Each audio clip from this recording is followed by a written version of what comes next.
ঠিক তেনেধৰণে বাকী বিভাগবিলাকেও একেধৰণে বহুতো কাম হাতত লৈছে। সাধাৰণতে যেতিয়া টি ৱেলফেয়াৰ ডিপাৰ্টমেণ্টক প্ৰশ্ন কৰা যায় তেওঁ নিজৰ বিভাগটোৰ উত্তৰ দিয়ে, কিন্তু আৰু বহুতবিলাক কাম আমাৰ বিভাগসমূহে কৰি আছে। মই ভাবোঁ যে তাৰ এটা সম্যক আলোচনা কেতিয়াবা আমাৰ বিধানসভাত হ'ব লাগে।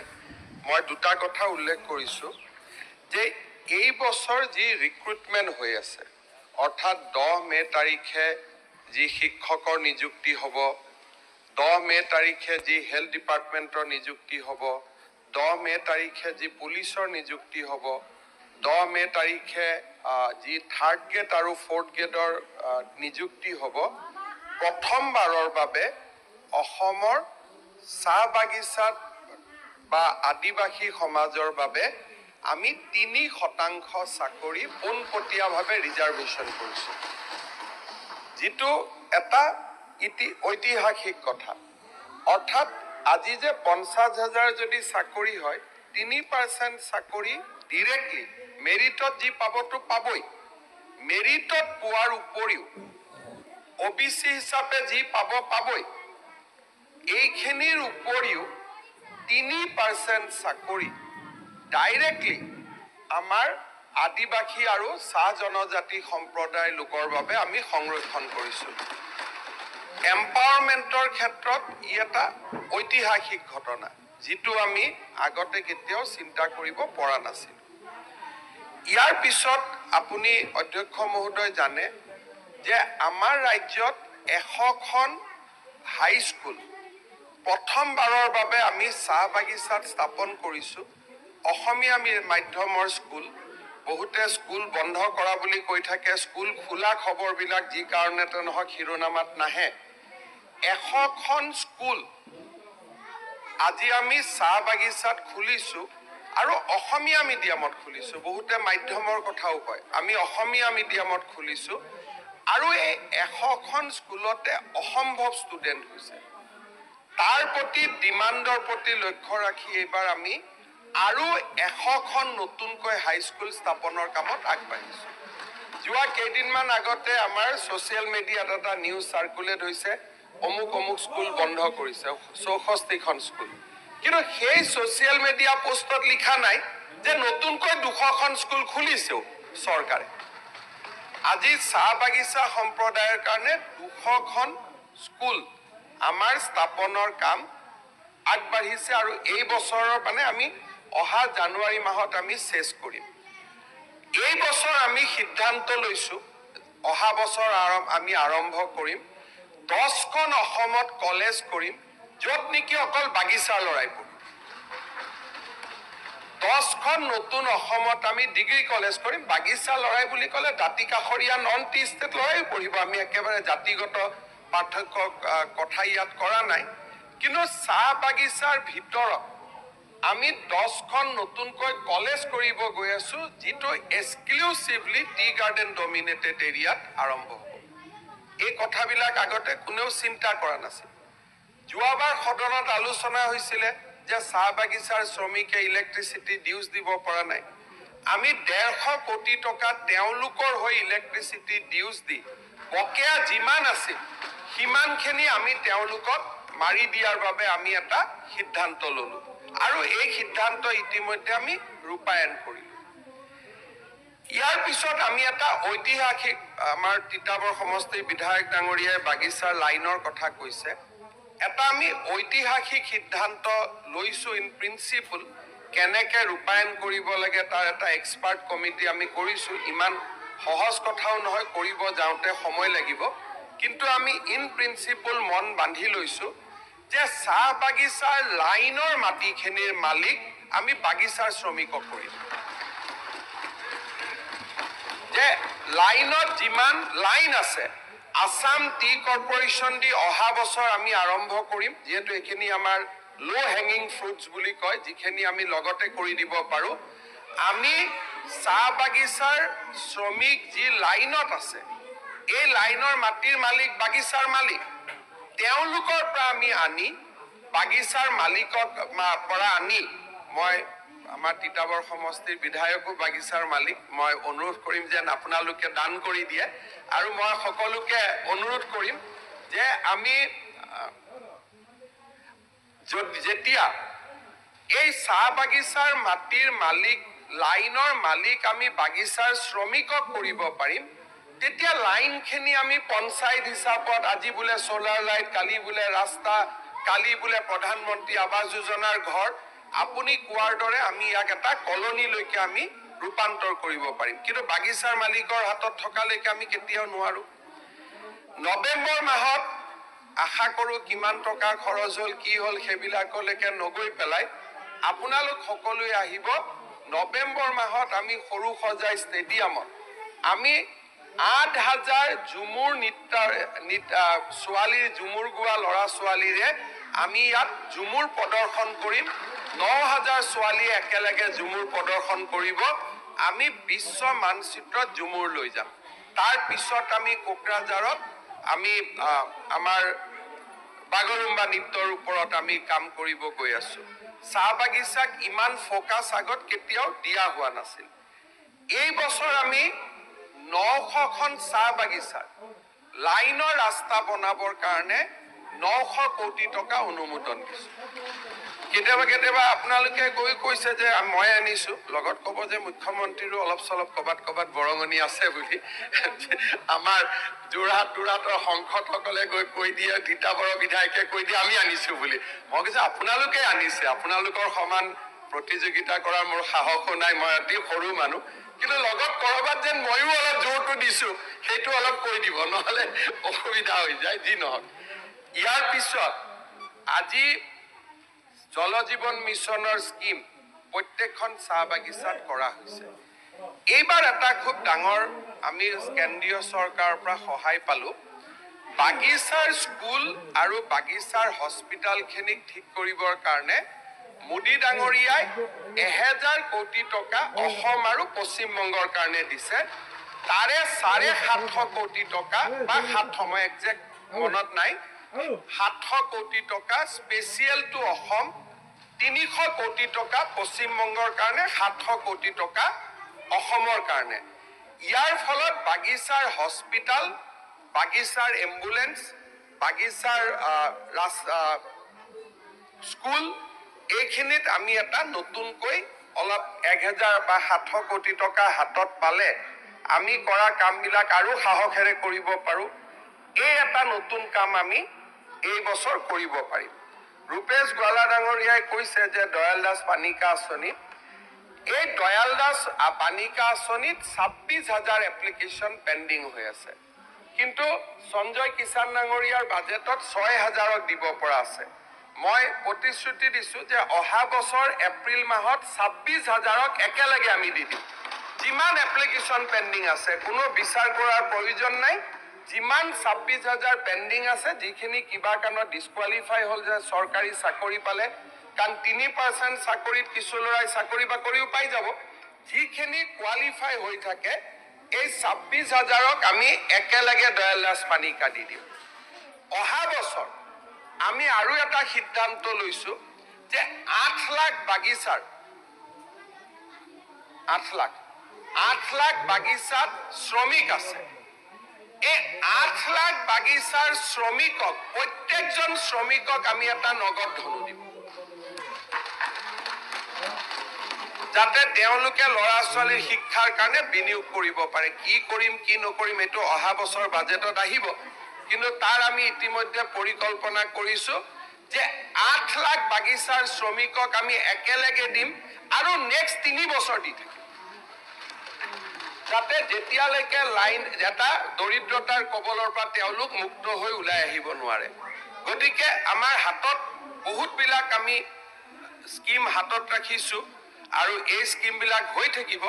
খালি কৰবাত যেতিয়া মই আনিছো বুলি ক'বগৈ তেতিয়া কৰবাত যে মুখ্যমন্ত্ৰীৰ অলপ চলপ ইয়াত চব হৈ গ'ল মোটামুটি এতিয়া হাজিৰাটো বঢ়াই দিলে হৈ গ'ল হাজিৰাটো চাহ শ্ৰমিকৰ হাজিৰাটো বঢ়াই দিলে বাকীবিলাক চব হৈ গৈছে মোটামুটি হাজিৰাটো কেতিয়া বঢ়াই হাজিৰাটো কেতিয়া নিৰ্বাচনতে কৈছিলে হাজিৰাটো বঢ়াম বুলি অকল এইটো হাজিৰাটো বঢ়াই দিলে আৰু বাকীবিলাক হৈ যাব আৰু তেতিয়া আপুনি যিটো কৈছে সেইটোকে মই উত্তৰ দি আছো হাজিৰাটো ভাস্কৰ জ্যোতি ফুকনে কেতিয়া বঢ়াব সুধি লওক তেওঁৰ বাগিচাত নহয় তেওঁ আজি ঘোষণা কৰি দিয়ক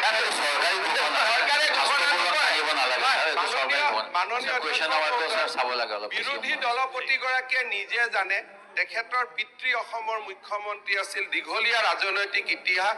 বাগিচাৰ দৰমহা যে ACMS আৰু বাগিচাৰ মালিক কৰ্তৃপক্ষই নিৰ্ধাৰণ কৰে সেইটো আপোনাতকৈ ভালকৈ কোনেও নাজানে পৰৱৰ্তী সময়ত ছাৰ চৰকাৰে ঘোষণা কৰিছিলে 351 টকা কৰিম বুলি বিজেপি চৰকাৰ আহিলে সেইটোকে ছাৰ এই প্ৰতিশ্ৰুতিবিলাক ৰূপায়ণ কৰে মুখ্যমন্ত্ৰী মহোদয়ে তেনেকে কয় যিখিনি প্ৰতিশ্ৰুতি ৰূপায়ণ কৰে সেইকাৰণে এইটো কৰিলেই হ'ল ছাৰ অন্য কথা নাহে যেতিয়া কোনোবা মানুহৰ নিজৰ বুৰঞ্জীখন একেবাৰে কাম নকৰা বুৰঞ্জী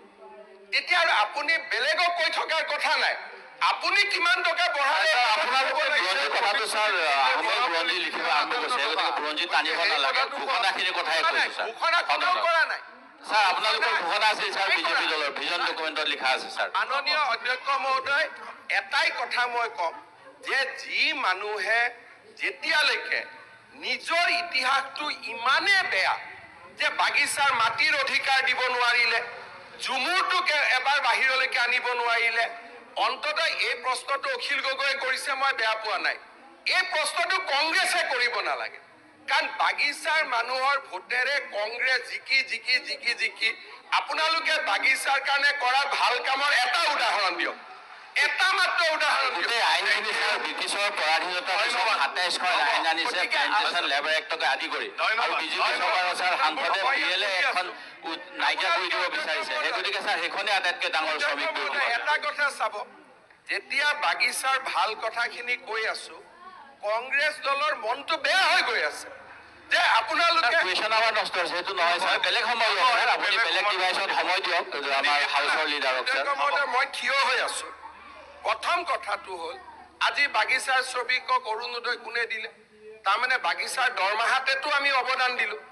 আজি যে 1250 টকা যে এতিয়া আমি মাহত দিলো সেইটোতো দৰমহাতে আমি দিলো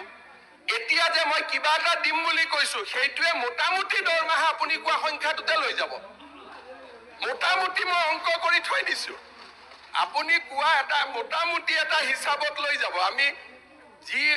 ইয়াত আলোচনা কৰি আছো মই শব্দটো মোটামুটি কৈছো গতিকে এইটো মই মুখৰ পৰা নোহোৱা কৰি দিম কিন্তু অখিল গগৈয়ে প্ৰশ্নটো কৰাত মই বেয়া পোৱা নাই কিন্তু কংগ্ৰেছৰ গোটেই ইতিহাসটো চাহ বাগিচাৰ মানুহক এটা সময়তো কোৱাই আছিল যে আলি কুলিৰ ভোটেৰে কংগ্ৰেছে জিকে যদিও আলিও কোৱাটো সন্মানৰ কথা কুলি বুলি ক'ব নাপায় তথাপিতো তেনেকেই চলি আছিল গতিকে মই ভাবো যে কংগ্ৰেছ দলে বাগিচাৰ মানুহৰ ওপৰত যেতিয়া আমি কিবা ভাল কথা কওঁ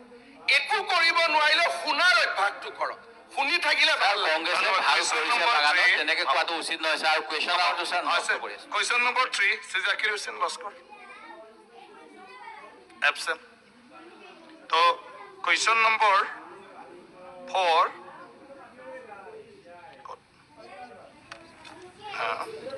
শ্ৰী সুৰেন ফুকন মাননীয় অধ্যক্ষ মহোদয় মাননীয় সদস্য জাকিৰ হুছেইন লস্কৰৰ প্ৰশ্নৰ উত্তৰ সদনত ৰখা হৈছে নাই সুৰেন ফুকন এবসেন্ট এবসেন্ট হলেতো ক'ব নালাগে নালাগে হয় মাননীয় অধ্যক্ষ মহোদয় সুৰেন ফুকন ডাঙৰীয়াৰ বিধায়ক মহোদয়ৰ উত্তৰ সদনৰ মজিয়াত ৰখা হৈছে মাননীয় অধ্যক্ষ মহোদয় মোৰ প্ৰশ্নটো আছিল অসম গাঁওৰক্ষী বাহিনী আধুনিকৰণৰ ওপৰত আৰু ইতিমধ্যেই গৃহ বিভাগৰ দায়িত্বত থকা মাননীয় মুখ্যমন্ত্ৰী ডাঙৰীয়াই উত্তৰটো দিছে আধুনিকৰণৰ ওপৰত প্ৰস্তাৱ লোৱা হৈছে সংশোধনী লোৱা হৈছে গতিকে মই মাননীয় মুখ্যমন্ত্ৰী ডাঙৰীয়াক ধন্যবাদ জনাইছোঁ আৰু এতিয়া কথা হ'ল গৃহ বিভাগৰ দায়িত্বত থকা মাননীয় মুখ্যমন্ত্ৰীৰ বিভাগ আৰক্ষী প্ৰশাসনটো যথেষ্ট শক্তিশালী আমি জানো কিন্তু সমগ্ৰ অসমতে আৰক্ষী প্ৰশাসনৰ লগতে গ্ৰাম্য অঞ্চলত বিশেষকৈ আৰক্ষী বাহিনীয়ে যথেষ্ট তেওঁলোকে আজি চুৰি ডকাইতি বিভিন্ন অপৰাধমূলক কামসমূহত আজি ৰোধ কৰাত আৰক্ষী প্ৰশাসনৰ যথেষ্ট সহযোগিতা আগবঢ়াই আহিছে কিন্তু আমি জানিছোঁ ইতিমধ্যে 2015 বৰ্ষৰ পৰা তেখেতসকলৰ যিসমূহ সামগ্ৰী দিয়া হৈছিলে যেনেধৰণে জাঠি লাঠি ছাতি এপ্ৰন টৰ্চ লাইট হুইচেল এইসমূহ যোৱা 15 বৰ্ষৰ পৰা বন্ধ আছে গতিকে মই মাননীয় মুখ্যমন্ত্ৰী ডাঙৰক আপোনাৰ যোগেদি জনাব বিচাৰিছোঁ অতি শীঘ্ৰে দিয়াৰ ব্যৱস্থা কৰিব লাগে আৰু তেখেতে ইতিমধ্যে সংঘটিত নোহোৱা বুলি কৈছে আৰু দ্বিতীয়তে আৰু এটা কথা মোৰ বিশেষভাৱে মুখ্যমন্ত্ৰী ডাঙৰীয়ালৈ এটা অনুৰোধ যে ইতিমধ্যে আমি জানো ONGC IOCL অইল আৰু অসম গেছ কোম্পানীৰ এই তেল ক্ষেত্ৰসমূহত প্ৰায় 1631 জন গাঁওৰক্ষী বাহিনীয়ে তেওঁলোকে তাত কৰ্তব্য পালন কৰি আহিছে দিনে নিশাই কিন্তু তেওঁলোকে খুব কম পৰিমাণৰ এটা তেওঁলোকক পাৰিতোষিক দিয়া হৈছে পাৰ ডে 100 টকাকৈ গতিকে তেখেতসকলক অতি কমেও 500 টকাকৈ দিয়াৰ ব্যৱস্থা কৰিব লাগে আৰু এই প্ৰস্তাৱটি মই ভাবোঁ মাননীয় মুখ্যমন্ত্ৰীৰ দ্বাৰা যদি চাৰিওটা তৈল ক্ষেত্ৰৰ তেওঁলোকৰ বিভাগীয় কৰ্তৃপক্ষলৈ প্ৰেৰণ কৰে তেতিয়াহ'লে ভাল হয় বুলি ভাবোঁ মোৰ প্ৰশ্নটো এইটোৱে থেংক ইউ মাননীয় অধ্যক্ষ মহোদয় আমাৰ অসমত গাঁওৰক্ষী বাহিনীৰ সদস্য 6,40,375 গৰাকী আছে আৰু ইয়াৰ 5,62,725 গৰাকী পঞ্জীয়নকৃত 77,650 গৰাকী অপঞ্জীয়নকৃত প্ৰথম এটা কথা আমি বুজিব লাগিব বা আমি এটা গোটেই গাঁওৰক্ষী বাহিনীৰ স্কিমটো বুজিব লাগিব যে ইট ইজ এ ভলেণ্টিয়াৰী ৱৰ্ক যেতিয়া ইয়াক চাকৰি বা বেতনলৈকে আমি ট্ৰান্সফাৰ কৰোঁ তেতিয়া তাত ভলেণ্টিয়াৰী শব্দটো নোহোৱা হৈ যায় গতিকে প্ৰথম আমি সকলোৱে বুজিব লাগিব যে ই এটা ভলেণ্টিয়াৰী অৰ্গেনাইজেশ্যন নিজৰ গাঁওখনক যাতে গাঁৱৰ ল'ৰা ছোৱালীয়ে সুৰক্ষিত কৰে যুৱক চামে ই এটা এনাবলিং স্কিম হয় ইয়াক এটা চৰকাৰৰ যাতে এটা স্বীকৃতিপ্ৰাপ্ত স্বেচ্ছাসেৱী অনুষ্ঠান ইয়াৰ প্ৰথম কথাটো হ'ল এইটো ফেব্ৰুৱাৰী 2018 লৈকে গাঁওৰক্ষী বাহিনীক আমি 1500 টকাকৈ বেতন দিছিলোঁ বা এটা পাৰিতোষিক দিছিলোঁ এটা গাঁওৰক্ষী বাহিনীত 25 জন সদস্য থাকে 2018ত 1500 টকাটোক আমি 2,500 কৰিলোঁ 2,500 কৰাৰ ফলত আমি এতিয়া তেওঁলোকে প্ৰায় 100 টকাকৈ এটা পাৰিতোষিক লাভ কৰে কিন্তু এইটো অকল চাহ একাপ খাব বা একেলগে বহি গপচপ কৰিব এইটোৰ কাৰণে ইয়াৰ লগত দৰমহাৰ কোনো সম্পৰ্ক নাই মই এইটো কথা স্বীকাৰ কৰোঁ যে যোৱা কেইটামান বছৰ গাঁওৰক্ষী বাহিনীক আমি যিখিনি যাৱতীয় বস্তু দিওঁ কম্বল টৰ্চ লাইট এইখিনি দিয়াত কিছু আমাৰ জটি পৰিছিলে আজি যি বিত্তমন্ত্ৰী ডাঙৰীয়ানীয়ে সাপ্লিমেণ্টাৰী ডিমাণ্ড দিব তাতে এই বস্তুখিনি কিনিবৰ বাবে আমি আজি কিছু টকা ধাৰ্য কৰিছোঁ আৰু মই ভাবোঁ যে এই বছৰত আমি তেওঁলোকক যথেষ্টখিনি সুবিধা আমি দিব পাৰিম আৰু ভৱিষ্যতে গাঁওৰক্ষী বাহিনীক আৰু কি আমি উন্নত কৰিব পাৰোঁ সহায় কৰিব পাৰোঁ তাৰ বাবে আমি চেষ্টা চলাম ONGC আৰু অইলৰ ক্ষেত্ৰত আপোনালোকে যিটো মাননীয় সদস্য সুৰেন ফুকন ডাঙৰীয়াই যিটো প্ৰস্তাৱ দিছে সেইটো আমি অইল কৰ্তৃপক্ষলৈকে প্ৰেৰণ কৰিম যাতে তেওঁলোকে কিবা যদি অতিৰিক্তকৈ দিয়ে তাত আমি বেয়া পাবলগীয়া একো নাই আমি আৰু এটা ইয়াত নতুন এংগল এটা আনিব খুজিছোঁ আপোনালোকে জানে যে অসমৰ মাথাউৰিবিলাকত চৰকাৰী বিষয়া থাকিব লাগে কিন্তু এজন বিষয়াই 10টা মথাউৰি চাব লাগে গতিকে নামত হ'লেও নামত আছে কিন্তু কামত বিষয়াসকল যাব নোৱাৰে। এইবাৰ আমি গাঁওৰক্ষী বাহিনীয়ে হওক বা ৱাটাৰ ৰিচোৰ্চ ডিপাৰ্টমেণ্টে গাঁওৰক্ষী বাহিনীৰ সদস্যসকলকে নতুন নামাকৰণ কৰি হওক তেওঁলোকক আমি এটা অতিৰিক্ত দায়িত্ব দিব খুজিছোঁ যে গাঁৱৰ মথাউৰিখিনি চোৱা চিতা কৰে, যে তেওঁলোকে মথাউৰিটো বানপানী 3 মাহ আগতে চাব, জাংগল ক্লিয়াৰেন্স কৰিব, ক'ৰবাত টুটা ফুটা আছেতো চৰকাৰক খবৰ দিব, বইলিং হৈছে চৰকাৰক খবৰ দিব। এইটোৰ ফলত মথাউৰিখিনি শক্তিশালীকৰণৰ ক্ষেত্ৰত আমি ভিডিপি বা ভিডিপি ল'ৰাখিনিকে আন এটা নাম দি আমি এটা নতুন সংস্থা কৰিম আৰু বছৰি তেওঁলোকক আমি 50,000 হওক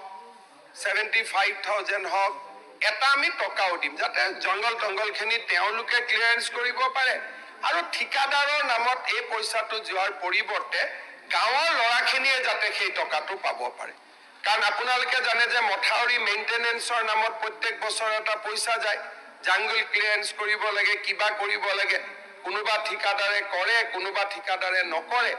এতিয়া এটা মথাউৰি যেনেকৈ কালি আমি হাতীমূৰা মথাউৰি গ'লো, হাতীমূৰা মথাউৰিটোত হাতীমূৰা ভিডিপিয়ে কাম কৰিব,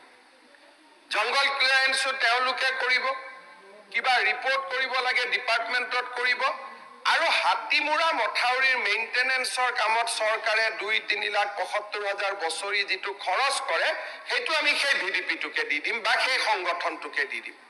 তেতিয়া মথাউৰি ৰক্ষাটো আইন শৃংখলাৰো এটা কাম তেওঁলোকে কৰিব পাৰিব। এই ধৰণে ভিডিপি বা গাঁওৰক্ষী বাহিনীক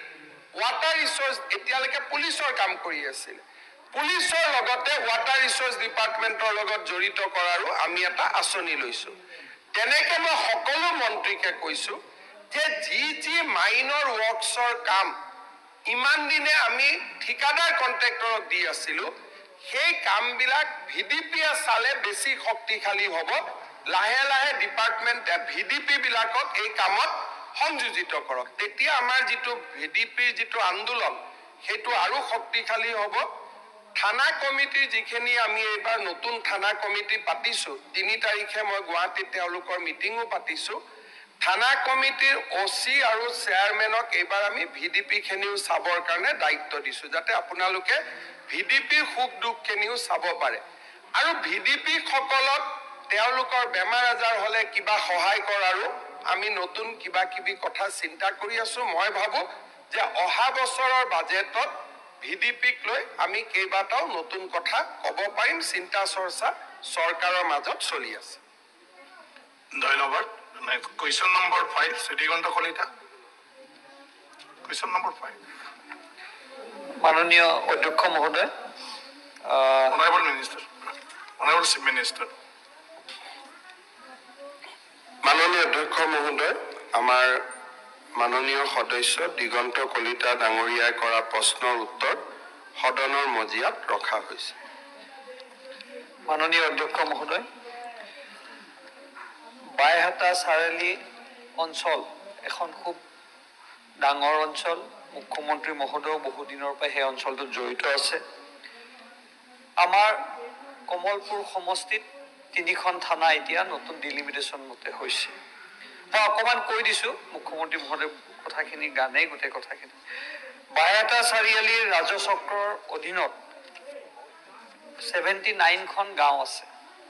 কমলপুৰ আৰক্ষী থানাৰ অধীনত 53খন আছে আৰু চাংচাৰী ৰাজগাঁৱৰ থানাৰ অধীনত 30খন গাঁও আছে। এতিয়া আমাৰ প্ৰশ্নটো হ'ল, যিহেতু আমাৰ নতুনকৈ ডিলিমিটেশ্যন হৈছে আৰু আমাৰ সেই বিশেষকৈ বাইহাটা চাৰিআলি অঞ্চলত পাতিদৰং, কৰৰা আৰু বৰবংশ মৌজা আমাৰ আছে। যিহেতু 79খন গাঁও তাত জড়িত হৈ আছে আৰু বাইহাটা চাৰিআলি এতিয়া সাময়িকভাৱে চাব ইন্সপেক্টৰে তাতে OCৰ ভূমিকা পালন কৰি আছে। আমাৰ কথাটো এনেকুৱা যে ড্ৰাগছৰ বিৰুদ্ধে মুখ্যমন্ত্ৰী ডাঙৰীয়াই বা আমাৰ চৰকাৰখনে যথেষ্ট শক্তিশালী পদক্ষেপ লৈছে, তাত কোনো দ্বিমত নাই, আমি গৌৰৱেৰে ক'ব পাৰোঁ আৰু সদায় এইটো পদক্ষেপ লৈ আছে। তৎসত্বেও বিশেষকৈ আমাৰ এই পাতিদৰং অঞ্চলত বহু কমিটিয়ে, উন্নয়ন কমিটিয়ে, মহিলা কমিটিয়ে আমাক কৈ থাকে যে ড্ৰাগছৰ এটা ডাঙৰ ব্যৱসায় তাত ভিতৰি চলি আছে। অৱশ্যে পুলিচে তাত ব্যৱস্থা কৰিছে। যিহেতু গাঁও বেছি হৈছে, আমাৰ মুখ্যমন্ত্ৰী ডাঙৰীয়ালৈ অনুৰোধ থাকিল থানা এখন দিব পাৰিলে অতিকৈ আনন্দিত হ'ম। যিহেতু এতিয়া প্ৰস্তাৱ নাই বুলি কৈছে, মই প্ৰথম বিধানসভাত আহোঁতেও এখন আৰু আউটপোষ্টৰ কথা কৈছিলোঁ। মুখ্যমন্ত্ৰী ডাঙৰীয়াই নিশ্চয় ইয়াৰ বিচাৰ কৰিব, কাৰণ এই সমষ্টিটো তেখেতৰ লগত বহুদিনৰ জড়িত। মই মুখ্যমন্ত্ৰী ডাঙৰীয়ালৈ অনুৰোধ থাকি এটা সুবিচাৰ যাতে কৰি ৰাইজক এটা শান্তিৰ পৰিৱেশ অনাৰ চিন্তা চৰ্চা কৰে। ধন্যবাদ। অধ্যক্ষ মহোদয়, আমাৰ 2023 চনৰ জুলাই মাহত বঙাইগাঁৱত অনুষ্ঠিত SP কনফাৰেন্সত আমি এটা সিদ্ধান্ত লৈছিলোঁ যে অসমত আৰু আমি আউটপোষ্ট নুখোলোঁ, পেট্ৰল পোষ্ট নুখোলোঁ। যিখিনি OP আৰু PP আছে সেইখিনিক আমি পৰ্যায়ক্ৰমে থানালৈ আপগ্ৰেড কৰিম। তাৰ পৰিপ্ৰেক্ষিতত আমাৰ বৰ্তমান চৰকাৰৰ হাতত বহুকেইখন পেট্ৰল পোষ্ট আৰু OP পূৰ্ণাংগ থানালৈ ৰূপান্তৰ কৰাৰ বাবে প্ৰস্তাৱ বিবেচনাধীন হৈ আছে। সেইকাৰণে এই বছৰ আমি নতুন আৰু কোনোবা এটা জেগাত থানা খোলাৰ কথা ভবা নাই। কিন্তু ইয়াৰ মাজত এটা নতুন কথাও আছে। সমষ্টি আমাৰ পুনৰ গঠন হ'ল। আমাৰ চৰকাৰে এটা সিদ্ধান্ত লৈছে যে কোনো চৰকাৰী অনুষ্ঠান বা কোনো প্ৰশাসনিক ইউনিট দুটা সমষ্টিত থাকিব নালাগে। অৰ্থাৎ যদি এখন পুলিচ ষ্টেচন জালুকবাৰী সমষ্টিত আছে, তাৰ কোনো অংশ কমলপুৰত থাকিব নালাগে। যদি কোনোবা এটা থানা যোৰহাটত আছে, তাৰ কোনো অংশ মৰিয়নিত থাকিব নালাগে। তাৰমানে co-terminus with that constituency। এতিয়া আমাৰ অসমত সমষ্টি নিৰ্ধাৰণৰ পিছত আমি ব্লকসমূহ পুনৰ নিৰ্ধাৰণৰ কাম হাতত লৈছোঁ। আৰু ডিচেম্বৰ মাহলৈকে ব্লক মানে এটা সমষ্টিত, লাগিলে দুটা ব্লকে হওক, তিনিটা ব্লকে হওক, কিন্তু সি সমষ্টিৰ বাহিৰত নাযায়। যি হ'ব সমষ্টিটোৰ ভিতৰতে থাকিব, যাতে এজন MLA, এজন BDO, এজন BDO যাতে দুজন বিধায়কৰ ওচৰত যাব নালাগে, এজন BDO, এজন MLA। এতিয়া কি হয়, বহুত জাগাত এজন BDO দুজন DC তাত যাব লাগে, এজন BDO দুজন MLA তাত যাব লাগে, এজন BDO কেতিয়াবা দুজন সংসদৰ তাতো যাব লাগে। সেইকাৰণে এতিয়া আমি সিদ্ধান্ত লৈছোঁ যে এজন BDO এটা সমষ্টি, লাগিলে BDO দুটা হওক, তিনিটা হওক, ডাঙৰ ব্লক হ'লে, কিন্তু সমষ্টিৰ জিঅ'গ্ৰাফিক বাউণ্ডাৰীৰ বাহিৰত তেওঁলোক নাযাব। ইয়াৰ পিছতে আমি ডিচেম্বৰৰ ভিতৰতে ৰেভিনিউ চাৰ্কলবিলাকো এনেধৰণে কৰিম যে এটা ৰেভিনিউ চাৰ্কল হওক, দুটা ৰেভিনিউ চাৰ্কল হওক, সমষ্টিৰ বাহিৰত যাতে নাযায়। সমষ্টিটোৰ ভিতৰতে থাকে এজন SDC, যাতে দুজন MLA তাত যাব নালাগে। ইয়াৰ ফলত কি হ'ব যে আমাৰ সাব ডিষ্ট্ৰিক্টবিলাক আৰম্ভ হ'ব 2 অক্টোবৰত। তেতিয়া SDLAC, সেই সমষ্টিৰ SDLAC তাতে অনুষ্ঠিত হ'ব, তেওঁ আৰু বাহিৰত যাব নালাগে। ঠিক সেইধৰণে নেক্সট আমাৰ কথাটো হ'ল যে এখন থানা এজন MLA, দুখন থানা এজন MLA, তিনিখন থানা এজন MLA। কিন্তু এজন MLA, এটা OC, তেওঁ দুজন MLA তাত যাব নালাগে। সেইকাৰণে অহা বছৰ মাৰ্চৰ আগতে থানাসমূহৰ জুৰিডিকশ্যনবিলাকো পৰিৱৰ্তন হৈ যাব, বহুতবিলাক চেঞ্জ হৈ যাব। তেতিয়া মই ভাবোঁ যে পাতি দৰঙত আজি যিটো সমস্যা আছে, সেই সমস্যাটো বহুতখিনি বেলেগ ধৰণে হ'ব। বিধায়কজনে সুবিধা পাব যে মোৰ সমষ্টিত 4খন থানা আহিলে, কিন্তু কমলপুৰ থানাখন এতিয়া ৰঙিয়া সমষ্টিৰ বেছি এৰিয়া পৰে, গতিকে কমলপুৰ থানাখনৰ জুৰিডিকশ্যনটো মই এনেকৈ বনাম, তেতিয়া বাইহাটা চাৰিআলি থানাখনৰ জুৰিডিকশ্যনটো মই এনেকৈ বনাব পাৰিম, তেতিয়া চাংচাৰী থানাৰ জুৰিডিকশ্যনটো মই এনেকৈ বনাব পাৰিম। তেতিয়া আপুনি দেখিব হয়তো পাতি দৰং আৰু নতুন থানাৰ মাজত কোনো ডিষ্টেঞ্চে নাথাকিব। সেইকাৰণে মই ভাবোঁ যে অহা এপ্ৰিলৰ আগতে সমষ্টি পুনৰ গঠনৰ লগত ৰজিতা খুৱাই আমাৰ এডুকেশ্যন অফিচ পৰিৱৰ্তন হ'ব, হেল্থ ডিপাৰ্টমেণ্টৰ অফিচ পৰিৱৰ্তন হ'ব, ৰেভিনিউৰ পৰিৱৰ্তন হ'ব, BDO পৰিৱৰ্তন হ'ব, পুলিচ ষ্টেচন পৰিৱৰ্তন হ'ব আৰু প্ৰথম কামটো আমি ব্লক পুনৰ গঠনত আৰম্ভ কৰিছোঁ। মই সন্মানীয় বিধায়কসকলকো অনুৰোধ কৰিম যে আমাৰ ব্লক পুনৰ গঠনটো যদি ধুনীয়াকৈ সমষ্টিৰ ভিতৰতে আমি কৰি ল'ব পাৰোঁ, সেইটোকে আদৰ্শ হিচাপে লৈ ৰেভিনিউ চাৰ্কেল, পুলিচ ষ্টেচন এই গোটেইবিলাক আমি কৰি গৈ থাকিব পাৰিম। গতিকে এই প্ৰশ্নটো মই আজি উত্তৰ নিদি থানাৰ নতুন ভৌগোলিক সীমা নিৰ্ধাৰণলৈকে ইয়াক মই পিছুৱাই ৰাখিবৰ বাবে সন্মানীয় বিধায়কগৰাকীক অনুৰোধ কৰিম।